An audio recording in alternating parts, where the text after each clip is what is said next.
संसार समुद्र से भजमहि भागवत यं प्रभजन्तमनुपेतमपेतकृत्यं दैपायन विरह कातराजुहाम पुत्रेति तन्मयतया तरुबोधिनेष्ट सर्वं हृदयं निमानतु वृन्दाय तुलसी देवी प्रियाय केशवस्य विष्णु भक्ति प्रदे देवी सत्यवृत्ति मुखां करोति वाचालं पुंगुं लङ्घयते गिरिं यत्कृपास्तमहं वन्दे श्रीगुरुं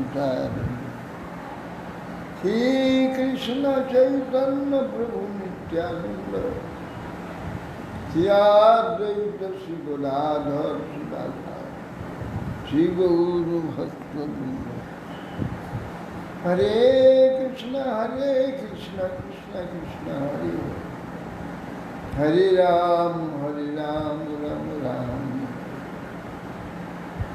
नमस्ते नरसिंहाय प्रह्लाद लदुरै हिरण्यकशिपुर्वक्षशिलाकनकनखाय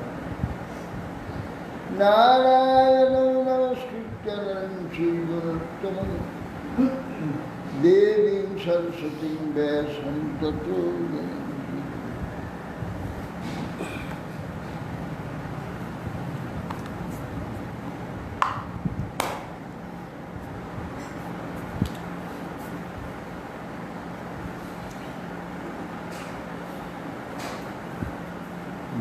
ममता बोले मोदी के मानबो ना मोदी किसी मानबो ना কিন্তু লকডাউনটা মানতে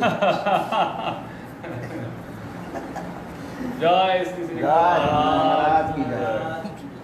ওটা ঠেলায় পড়েছে তো ওটা।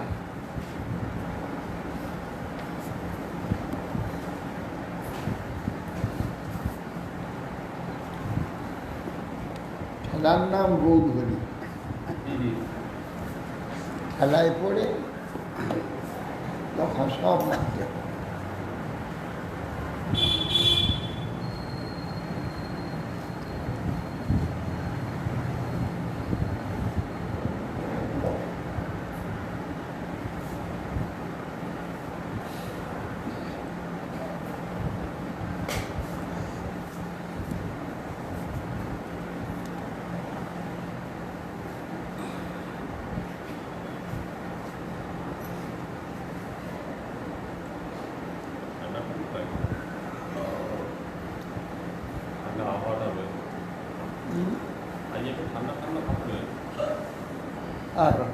আজকে একটু ঠান্ডা ঠান্ডা লাগছে, একটু মানে ভালো ঠান্ডা। তোমার তো প্রচুর শরীর, তোমার পেটের চর্বিটা এইটা বন্ধ করে দাও, তাহলে উঠাতে হবে। ঠিক আছে। সন্তোষ হচ্ছে পর্বত মহারাজের বর পুত্র। হ্যাঁ, সন্তোষ হচ্ছে পর্বত মহারাজের বর পুত্র। পর্বত মহারাজকে আশীর্বাদটা করে গেছে। যাবো একটু গরমে অস্থির, একটু ঠান্ডায় অস্থির।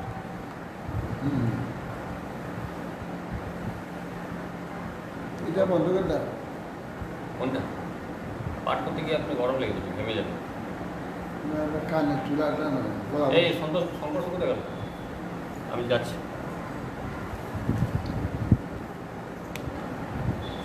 ওই বাথরুমে রয়েছে মানজনের কাছে সবটা নিয়ে চলে আসবে।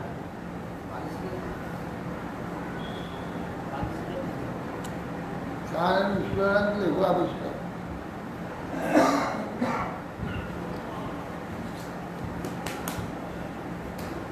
বিরাটের দুই দিকে দুটি হস্ত হচ্ছে বল শক্তি প্রকাশ করে।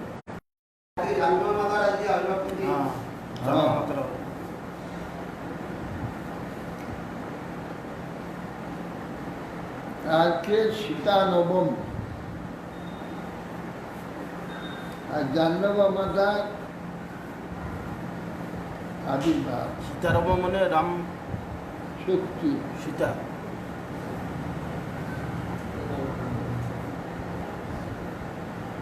রামনবমী আগে হয়ে গেল, তারপর সীতা নবমী।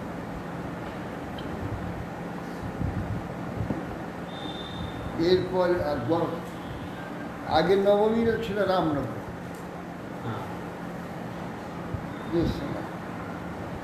এ নবমী সীতা নবমী।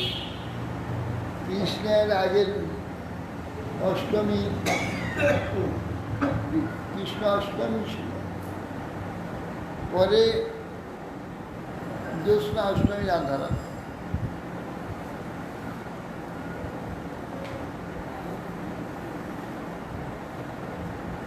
রাম শক্তি ও বাবা, এই এই দুটো এখন তুলনা করে দেখুন, এটার সঙ্গে এইটা। ফেলে দাও না ওটা। এটা কালো হয়ে গেল। না না, ও কানে নিউট্রি তাই হয় নাকি? এগুলো দরকার কি আছে? আর তোমার তো অভাব নেই তুলোর। বাবা তোমার কাছে আমার না একটু ওটা তো আবার জীবাণুগুলো তো কানে ঢুকবে তো। মানে কি জীবাণু ঢুকবে? না ভাইরাসের কথা বলছি না, এখানে রাখা হচ্ছে। ওইগুলোকে আমি চিড়ে চিড়ে দীর্ঘদিন চালাই। তুলো তার এমন কিছু আহামরি দাম হয়েছে, তুলোটা বাড়ছে, কালো হয়ে গেছে এগুলো। তো তার চেয়ে আমার ওগুলোকে ইয়ে করাই একটু বেশি করে ভরে রেখে দেন, আর একটু নিন। ওই থাকলে ওই হবে। এটা ভাড়া এটা তো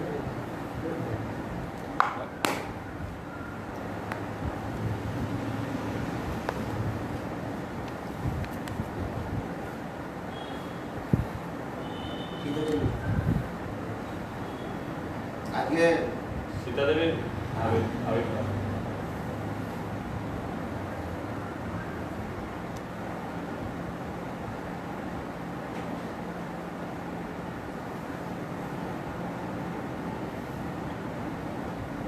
নিত্যানন্দ শক্তি জাহ্নবা মাতা, তিনি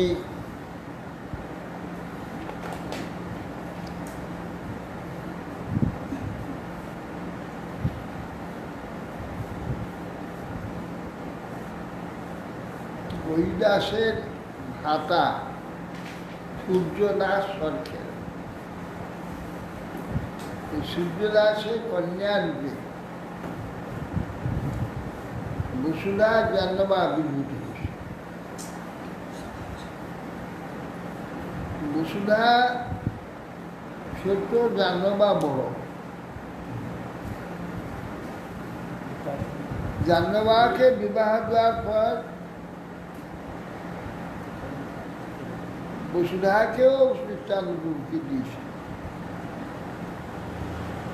দুই ভগিনীকে বিবাহ দিয়েছিলেন নিত্যানন্দ। বসুধার একটি কন্যা, একটি পুত্র হয়েছিল। জাহ্নবার কোনো সন্তান ছিল না। জাহ্নবা পরবর্তীকালে গুরু হয়েছিল। জাহ্নবা পরে মন্ত্র প্রদান করেছে। নিত্যানন্দ পরিবারেতে জাহ্নবা থেকেই জাহ্নবার শিষ্য বীরচন্দ্র, বীরচন্দ্র পরপ্রমা নিত্যানন্দ পরিবারে দেখা যায়।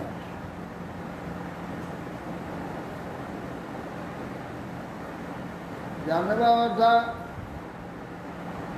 তিনি খেতুরিতে গিয়েছিলেন নরসমের বিগ্রহ প্রতিষ্ঠা, বিশ্ববিখ্যাত উৎসব হয়েছিল। সেই উৎসবে জন্মমাতা উপস্থিত ছিলেন, শ্রীনিবাসাচার্য করেছিলেন প্রতিষ্ঠা, তার বিগ্রহ প্রতিষ্ঠা করেছিলেন। আর মহাসংকীর্তন হয়েছিল সেই বিগ্রহ প্রতিষ্ঠা। গৌরক্ষেত্র, ব্রজমণ্ডল, তিনমণ্ডলে যত বৈষ্ণব সব উপস্থিত হয়েছিলেন খেতুরি উৎসব।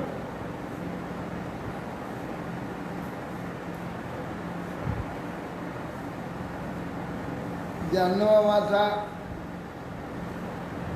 তিনি বৃন্দাবন গিয়েছেন। বৃন্দাবনে গিয়ে তিনি একটি গোপীনাথ মূর্তি আছে রাধাকুণ্ডে, সেইটি প্রতিষ্ঠা করেছিলেন। ওই জন্য জাহ্নবী মাতার মূর্তি ওখানে আছে। দক্ষিণ পাশে গোপীনাথের জাহ্নবী, বাম পাশে রাধারানী। তারপরে আবার গোবিন্দ মন্দিরে যায়, বলে রাধারানী কোথায়? রাধারানী তো নাই। গোপীনাথ, মদন মোহন, কোথাও রাধারানী। রাধা নাই কেন?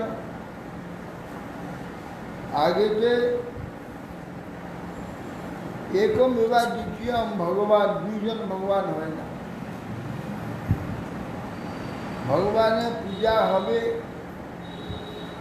এক ভগবানের পূজা হবে। এই জন্যে চলে গেল। সম্পূর্ণ হয়তো যায় না, বাদ এখান দিয়ে বলে তো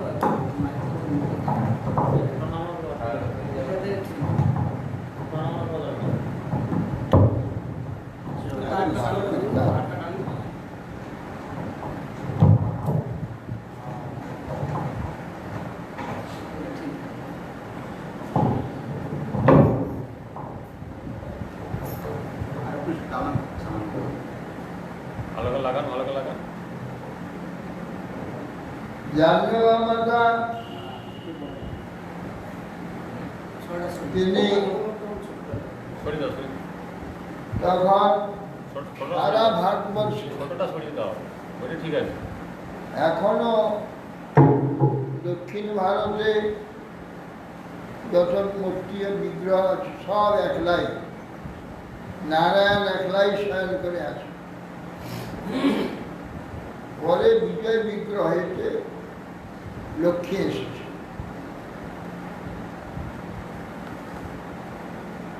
প্রথমেই রাম মূর্তি স্থাপন করতে গিয়ে সীতারাম লক্ষ্মণ স্থাপন হয়েছে তীর মূর্তি। জাহ্নবী মাতা এসে পুরীতে গিয়ে ওখানে দুইজন রাধা মূর্তি পেয়েছিল। দুই রাধা মূর্তি রাজাকে বলে ওইখান থেকে নিয়ে এসেছে, নিয়ে ওটা বৃন্দাবন পাঠিয়েছিল। যখন গোবিন্দ গোপীনাথের কাছে দেবে, রাত্রে স্বপ্নে বলছেন যে আমরা রাধা ললিতা দুজন রাধা নই। তখন ওই গোবিন্দের দুই পাশে রাধা এবং ললিতা রূপে রাখা আছে। পরবর্তীকালে আবার রাধা ললিতা মদন মোহন কাছে পাঠিয়ে দেন, আবার গোপীনাথের কাছে দিয়েছে। এইভাবে বৃন্দাবনে যখন একবার বৃন্দাবন যখন যাচ্ছিলেন হেঁটে কয়েকজন ভক্তকে নিয়ে, গভীর অরণ্যে রাত হয়ে গেছে, যাওয়ার উপায় নেই। এক জায়গায় সেখানে তারা সকলে রাত্রে শুয়েছিল। একদল চোর এসে দেখে একজন স্ত্রী লোক শুয়ে আছে, সর্বাঙ্গে সোনার গয়না। তখন বলছে তার ওর কানে দুল রয়েছে, গলায় হার রয়েছে, নাকে রয়েছে, সিটিতে রয়েছে, বলে মাথার কাছটা আগে নেই, তারপর অন্য জায়গায় নেব। মাথার কাছের দিকে দেখে যে পা, কি মাথায় এলাম পা কেন? ও পাশে মাথা রয়েছে, ঘুরি ও পাশে। যখন এখানে দেখে সেখানে পা, মাথা ও পাশে। কি ব্যাপার, মানে ভ্রম হচ্ছে নাকি?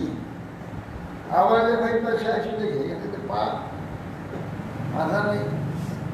তখন উনি বাবরি এইবারে ভয়ে একদম চিৎকার করে উঠেছে। সকালে কি ব্যাপার, কি ব্যাপার? না বাবা, আমরা চোর, চুরি করবে। বাবা যখন মাথার কাছে যাই দেখি পা, অন্যদিকে মাথা, আবার ওদিকে এলে দেখি পা, অন্যদিকে মাথা। বাবা এই মহা ভগবান, ক্ষমা করবে আমাদের ক্ষমা করবে, আমার শুরু করে এই প্রকার জানবা মাথা। এইভাবে জানবা মাথা তিনি গুরু কার্য করে দিয়েছেন। শাস্ত্রেতে স্ত্রীও গুরু হতে পারে না, কিন্তু একমাত্র ভক্তি মার্গেতে অন্য মার্গে স্ত্রীও গুরু হলে নরকে যাবে, যে পুরুষ তার শিষ্য অবশ্যই নরকে যাবে। ধ্যান অতএব সেই জন্যে স্ত্রীকে গুরু হয়, কিন্তু ভক্তি মার্গে সচিবাবা গুরু হয়েছিল। আর শ্রীবাচার্য কন্যা হেমলতা ঠাকুরেন, তিনি গুরু হয়েছে।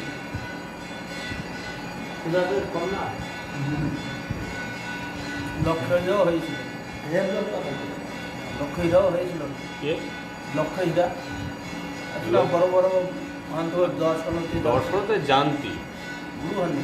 লক্ষ্যহীরা গুরু হননি তো? লক্ষ্যহীরা গুরু হননি তো? না, লক্ষ্যহীরা গুরু হয়েছে। গুরু হননি, বড় বড় মহান্ত তার সাথে দেখা করতে যেতেন। সেই বেশ্যা হইলা পরম মহান্তি, বড় বড় বৈষ্ণব তার দর্শনতে জানা। দর্শন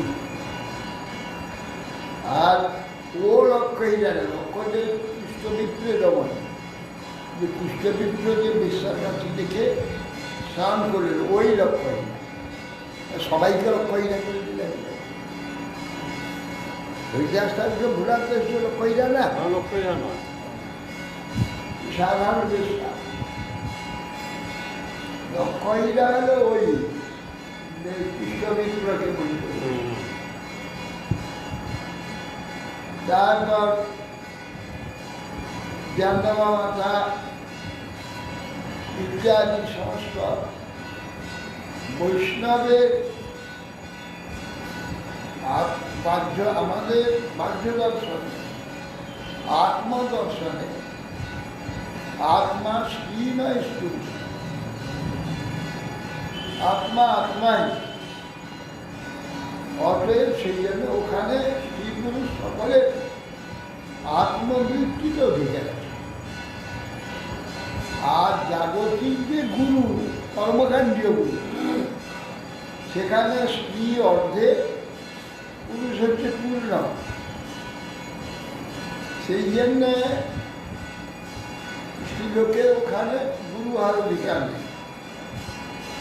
শুরু হইলে তাদের নরকে যেতে হবে এবং ঈশ্বরের নরকে। যে আগে জাহ্নবা মাতা তিনি কিছু কাজ করেছিলেন এবং সেই পরম্পরা আমাদের পর্যন্ত চলে এসেছে জাহ্নবার পরম্পরা। আমাদের গৌড়ীয় সম্প্রদায়ের গুরু হচ্ছে নিত্যানন্দ। লক্ষ্মীপতি তীর্থ, তারপরে নিত্যানন্দ, লক্ষ্মীপতি তীর্থের পরে তার শিষ্য নিত্যানন্দ আছে। লক্ষ্মীপতি তীর্থকে নিয়ে চলছে তীর্থ। এই জন্য মধ্য সম্প্রদায়ে আমাদের সম্বন্ধ নিত্যানন্দ। নাহলে মাধবেন্দ্র পুরীতে তো আর মধ্য সম্প্রদায় সন্ন্যাসী নয়, এটা পুরী সম্প্রদায়। মধ্য সম্প্রদায় হচ্ছে তীর্থ সম্প্রদায়, সব সন্ন্যাসী তীর্থ। লক্ষ্মীপতি তীর্থ হচ্ছে নিত্যানন্দ প্রভুর গুরু। আর সে নিত্যানন্দ প্রভু আমাদের গৌড়ীয় সম্প্রদায়ের গুরু। সে নিত্যানন্দ প্রভু, তার জাহ্নবা, বীরচন্দ্র, তার পরম্পরা গোস্বামীরা চলে এসেছে। এই জন্য গৌড়ীয় সম্প্রদায় হচ্ছে ওই মধ্য সম্প্রদায়ের অন্তর্ভুক্তই ধরে করা।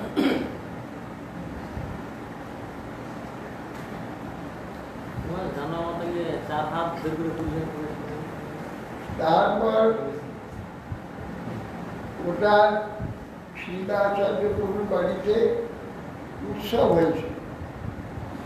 বহু বৈষ্ণব সেখানে উপস্থিত ছিলেন। জাহ্নবা মাতা হেমলতা ঠাকুরানী দেবী পরিবেশন করছে, মাথার কাপড় খুলে যায়, তখন পিছন থেকে দুটো হাত বেরিয়ে মাথার কাপড় দিয়ে দিয়েছে। এবার হেমলতা ঠাকুরানী, জাহ্নবা মাতা না, জাহ্নবা মাতা তুমি পরিবেশন করতে যাবে কেন? ওই জাহ্নবা মাতায় তো খেতুরি গ্রামে সেখানে করেছিলেন। সেখানে তো তিনি মূল ছিলেন, তাকে অবলম্বন করে বড় উৎসব হয়েছে। সেখানে সব সারা ভারতের বড় বড় অতএব আজকে শ্রীজানবত আমার রাম সীতা, রাম শক্তি সীতা দেবী আজকে আবির্ভূত হয়েছিল, অর্থাৎ দশরথে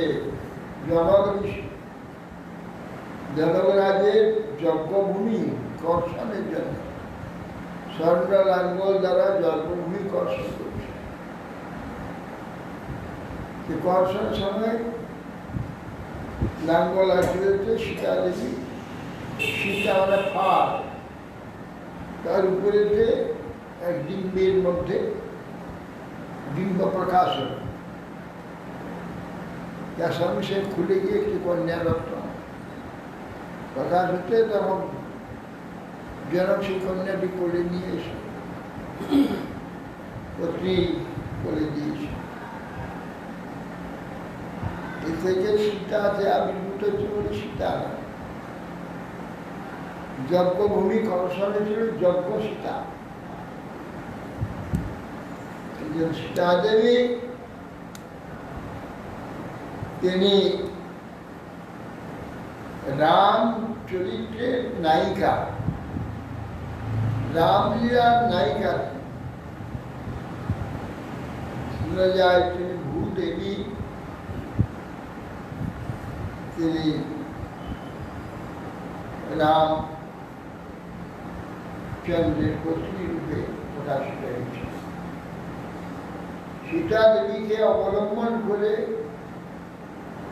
রামায়ণ প্রকাশ হয়েছে। যে রামায়ণ জীবমাত্র শ্রবণ করলে সংসার নাশ হবে। রামায়ণ শ্রবণের দ্বারা রামচরিত্র শ্রবণের দ্বারা যাবতীয় অবিদ্যা অজ্ঞান নাশ হয়ে ভগবত ধাম প্রাপ্তি সংসার মুক্তি হয়। সেই রামায়ণের মহানায়িকা হচ্ছেন সীতা। সেই সীতা দেবী স্বয়ং লক্ষ্মী। স্বয়ং লক্ষ্মী অর্থাৎ ভূশক্তি স্বরূপিণী, লীলাভূ আর শ্রী, এই তিন শক্তি ভগবানের সমান। শ্রী ভূ লীলা, শ্রী ঐশ্বর্য সম্পদ পুষ্টি পালনী শক্তি শ্রী, ভূ ধারণ শক্তি, বিশ্বকে ধারণ করছে, বিশ্বের সমস্ত সত্তা, সত্তাত্মক শক্তি, ভূ শক্তি, সত্তা শক্তি। আর ভগবত লীলা যে আনন্দদায়ী লীলা শক্তি হচ্ছে, লীলা হচ্ছে ভগবানের একটি শক্তি, যা নাকি এই বিশ্ব লীলা, বৈকুণ্ঠ লীলা, গোলক লীলা আদি যা নাকি হয়ে থাকে, এর তিন শক্তির দ্বারা ভগবান এই তিনটি কার্য করেন। ভূশক্তি হচ্ছেন এই সীতা দেবী, এবং আরো অনেক আখ্যায়িকা আছে সীতা দেবী। যাই হোক, সীতা দেবীর মধ্যে শ্রী যে লক্ষ্মী দেবী, তার কোনো ইয়ে নেই, শ্রী শক্তির প্রকাশ তার মধ্যে পাওয়া যায় না। লক্ষ্মী একই লক্ষ্মী, তিন রূপা আছে। শ্রীর কোনো প্রকাশ নেই, শুধু ভূশক্তির প্রকাশ। শ্রীর জগৎ পালন করছে, যে লক্ষ্মী পূজা হয় তো শ্রী। না, আমি বলছি সীতা দেবীর মধ্যে যে শক্তি প্রকাশ হয়েছে শুধুমাত্র ভূশক্তি। ভূশক্তি ভূশক্তি সত্তা, যে সত্তা, যার দ্বারা সত্তা হয়েছে, এই সত্তার যে কার্য, তার যে কার্যকারী কার্য, সত্তা কার্য ভূশক্তি। আর সত্তা হচ্ছে সন্নিবেশ ভগবান। এই জন্য শ্রী ভূ লীলা, ভূশক্তি উনি হচ্ছেন মাটিতে প্রবেশ করলেন, মাটিতে উঠলেন।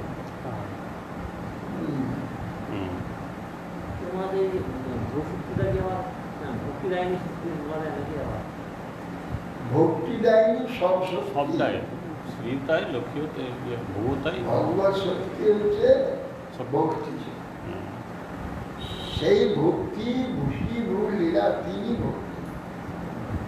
তিনি আবার বৃন্দা দেবী, যোগমায়া দেবী, নানাভাবে তার আত্মপ্রকাশ। বিষ্ণুপ্রিয়া দেবীও ভূশক্তি।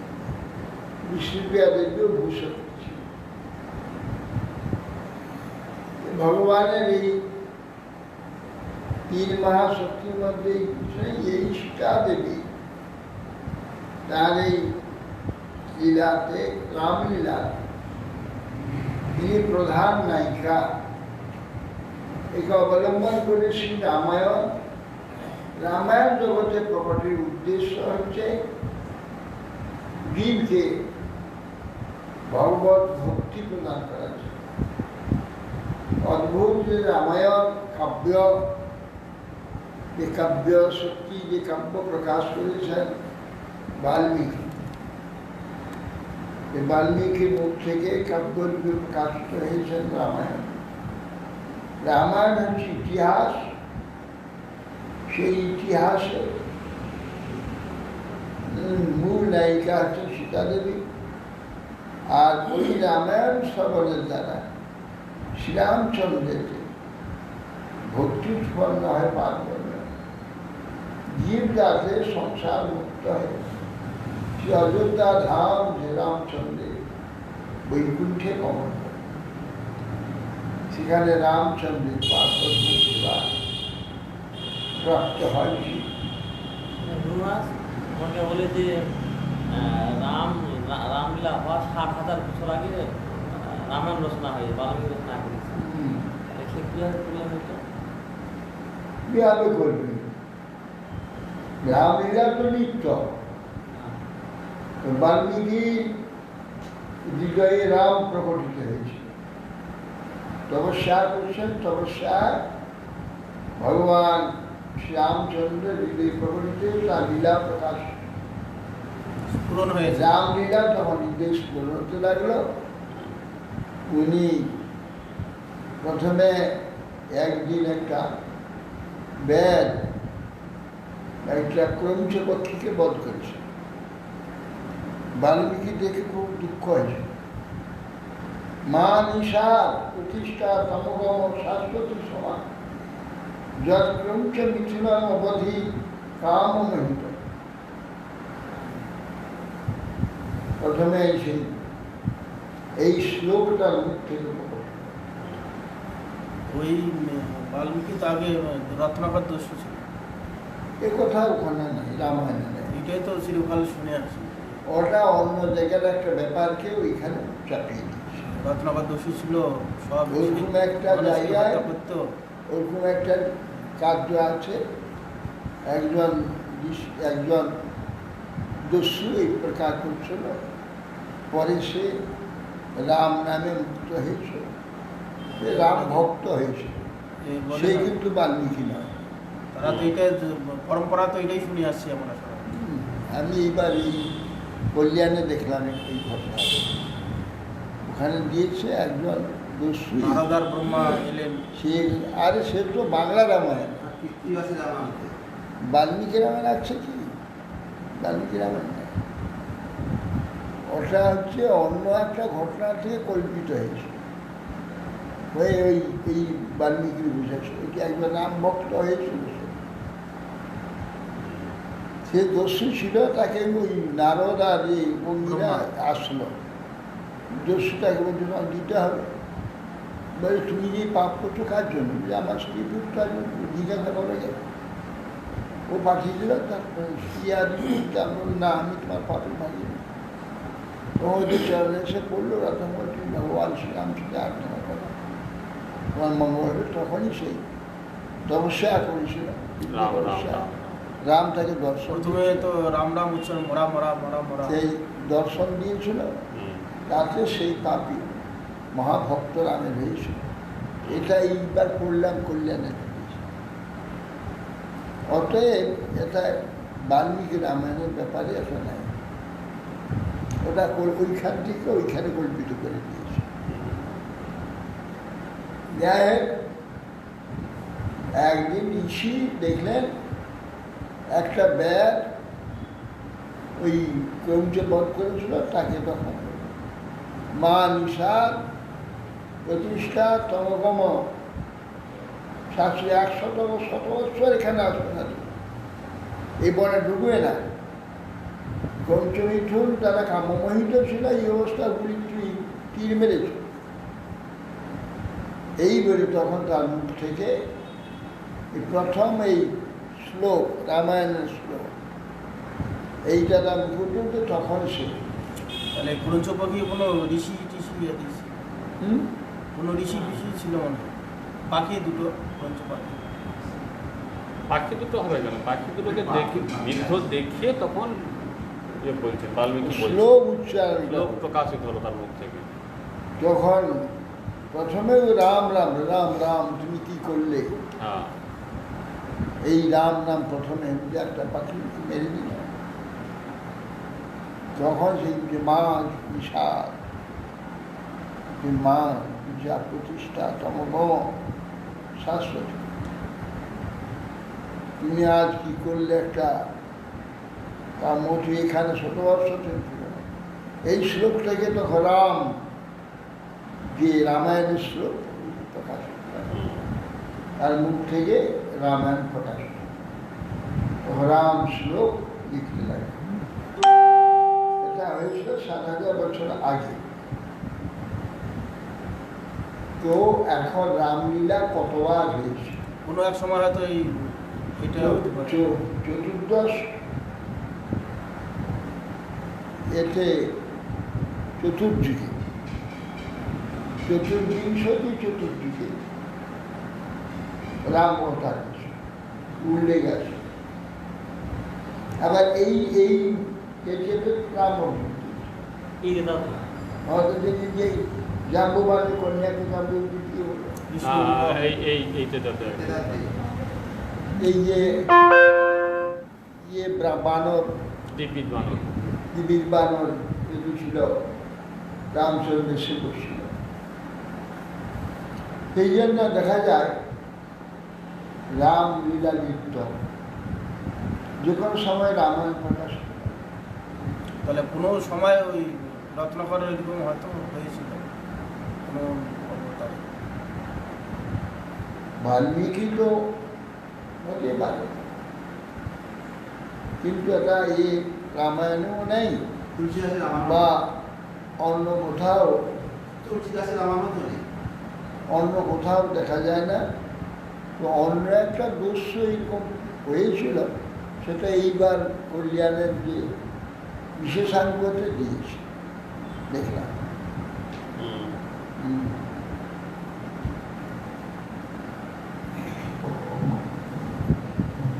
যাই আজকে আর হচ্ছে মধু পণ্ডিতের তিরোভাব। মধু পণ্ডিত আর লোকনাথ গোস্বামী, ভূগর্ভ গোস্বামী এরা খুব বিরক্ত বৈষ্ণব ছিল। এরা কোনো কুঠির বা কোনো আশ্রম করেননি, গাছের তলায় থাকতে না, ঘুরে বেড়াতেন, ভগবানকে অন্বেষণ করতেন।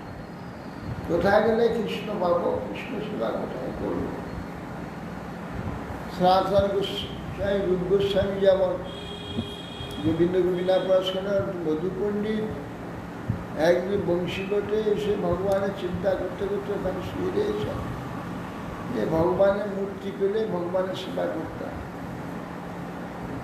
এই চিন্তায় সে আছে, স্বপ্নে বলছেন গোপীনাথ যে আমি তো এই তোমার নিকটে যমুনার জলে শুয়ে রয়েছি, আমাকে নিয়ে তুমি সেবা প্রকাশ করো। এই স্বপ্ন পেয়ে ভোরে উঠে যমুনায় নেমে গিয়েছেন। নেমে গিয়ে হাত দিয়ে একত্রে হাতে লাগলো, নিজে একবারে কোলে করে তুলে নিয়ে চলে এলো। এই বিশাল গোপীনাথ মূর্তি কোলে তুলে নিয়ে উপরে নিয়ে বসিয়ে দিল। তখন ভগবান যখন ব্রজবাসী জানালেন, ব্রজবাসীর সাথে আনন্দ উৎসব আরম্ভ করে দিল। তারপরে বড় শেঠ বসে একটু মন্দির করে দিল।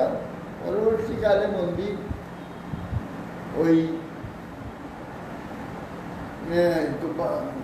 রঘুনাথ ভট্ট গোস্বামীর শিষ্যের দ্বারা 3 মন্দির প্রকাশ হয়েছে, লাল পাথর দিয়ে। লাল পাথর। এই গোপীনাথ, এই মধু পণ্ডিত গোপীনাথ প্রকাশ করেছে। এর কোনো মহিমা বর্ণনা করতে নিষেধ করেছে। চৈতন্য চরিতামৃতে যে জন্য ভূগর্ভ গোস্বামী, মধু পণ্ডিত আর লোকনাথ গোস্বামী কোনো মহিমা তিনি লেখেননি। মধু পণ্ডিতের আর কোনো মহিমা কিছু পাওয়া যায়নি, তিনি গোপীনাথকে প্রকাশ করেছেন।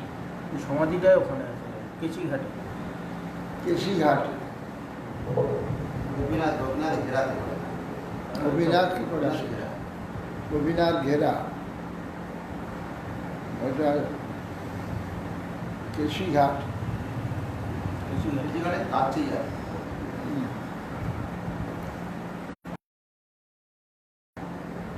এখন সেই বিরাট উঁচু টিলার উপরে গোপীনাথের মন্দির টিলার উপরে রয়েছে। তার আজকে এই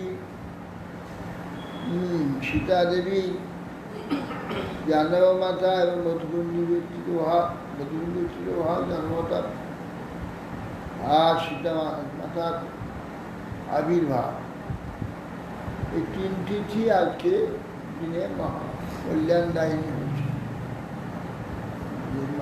সীতা দেবী মাতা জাহ্নবা মধুকুণ্ডীরা আমাদের প্রতি প্রসন্ন হোক। আর দুর্ভাগা জীব আমরা, আমাদের যাতে ভক্তি হয়, ভগবত নিষ্ঠা হয় এবং ভগবত জ্ঞানে রুচি হয়, তারা আশীর্বাদ করবে যেন আমরা সেই শক্তি লাভ করতে